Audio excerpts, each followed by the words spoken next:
Hello and welcome back to Checkpoint XP. I am your host, Jacob Brothers, and I am joined by not one, but two very special, important guests, legally friends of the show. We have May Whisperer and DPS player, Austin, CoolABC, Walsh, and also Tank and Self-Destruct Sniper, Dimitri, Dog21, Doba. Thank you guys so much for coming on. Thanks for having us.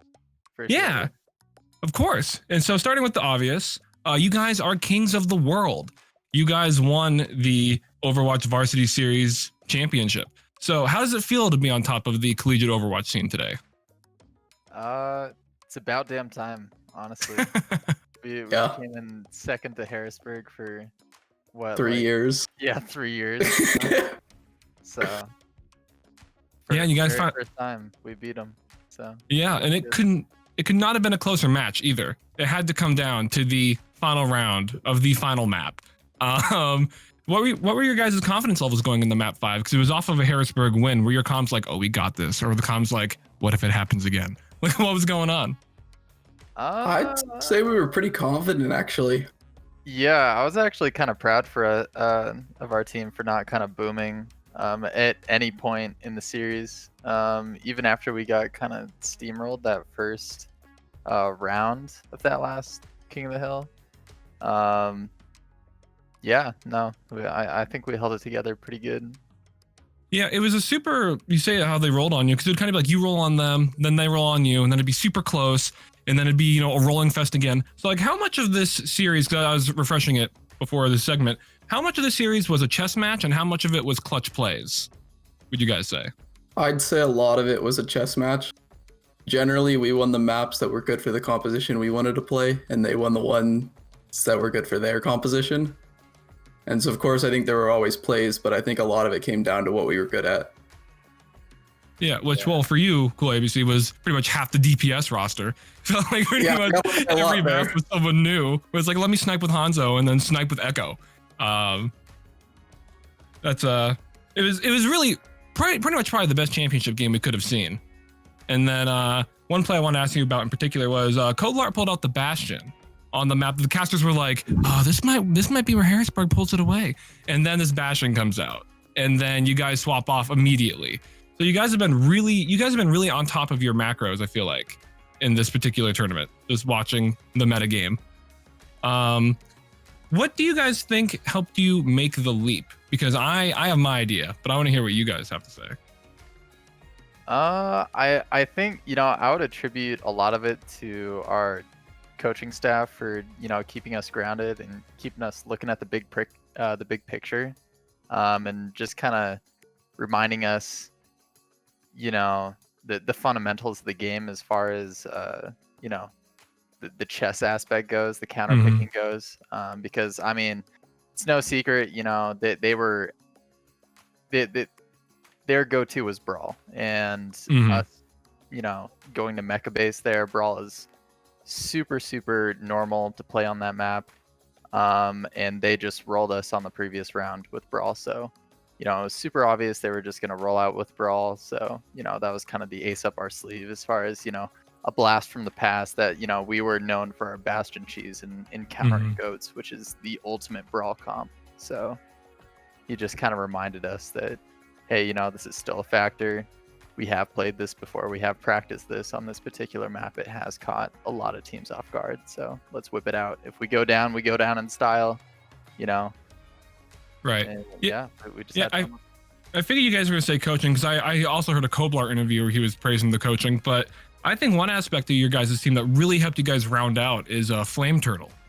Because I watched you guys pretty closely during Collegiate Clash when it was still Pioneer back then, I believe. And it feels like with Flame Turtle, you guys are just a different team. Because like I've never enjoyed watching a Wrecking Ball before. And then when I watch Flame Turtle, I'm like, this guy's a maniac. I'm in love with him. How do you guys think that's helped out your team? I think a lot. Flame Turtle, or Zach as we call him, because nobody wants to say Flame Turtle.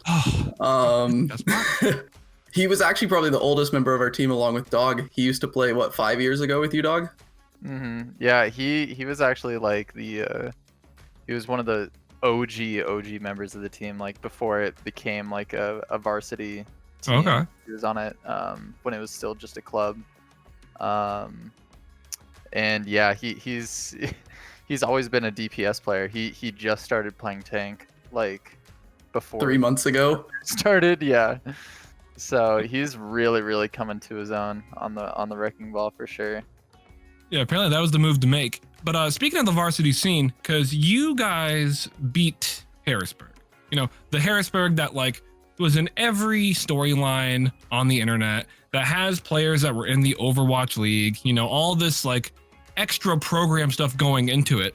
So what would you guys say is the landscape of collegiate esports now, that because you guys don't have all of this extra stuff that I feel like Harrisburg boasts about having, and then you guys won. So do you think that now collegiate collegiate esports programs is kind of everywhere are finally all kind of catching up to one another?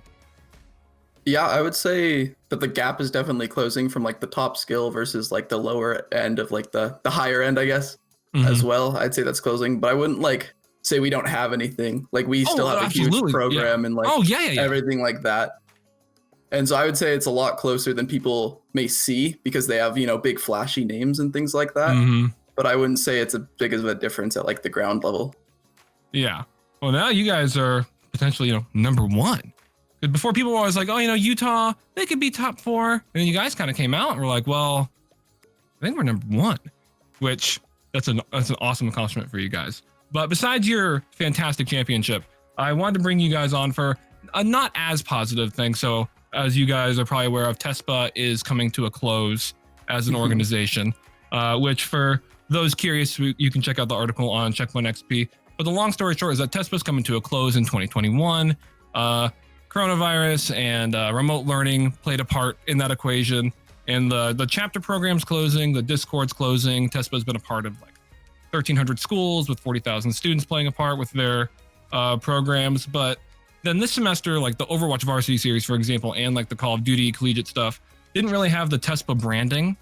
So that makes us kind of curious about how that's going to look going forward. And all those new updates are going to be on the Overwatch Path to Pro and Hearthstone Esports accounts. But as you guys who have been players in the system, what are your feelings when you hear about TESPA closing down? You know, from what I understand, the tournaments are still going to be going on just under the Path to Pro Blizzard branding, which worries me, and you know, it gives me hope at the same time, because maybe Blizzard, if you know, they have more skin in the game, they might put more resources toward it. But at the same time, you know, we've been kind of hoping for that the past 4 years in terms of the Path to Pro scene. So I'd also say that it affects like the smaller like gaming community rather than the big like top level tournaments.